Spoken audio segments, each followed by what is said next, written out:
ఉగ్ర రూపం దాల్చిన గోదావరి రెండో ప్రమాద హెచ్చరిక జారీ చేసిన అధికారులు. భయం గుప్పిట్లో పరివాహక ప్రాంత గ్రామాలు.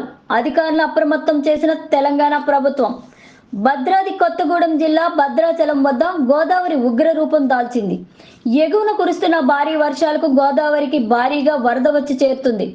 గోదావరి పెరగడంతో రెండో ప్రమాద హెచ్చరిక జారీ చేసిన అధికారులు. మరికొద్ది గంటల్లో మూడో ప్రమాద హెచ్చరిక కూడా జారీ చేయనున్నట్లు అధికారులు వెల్లడి. గోదావరి దిగువన ఉన్న పరివాహక ప్రాంత ప్రజలు అప్రమత్తంగా ఉండాలంటూ అధికారుల సూచన.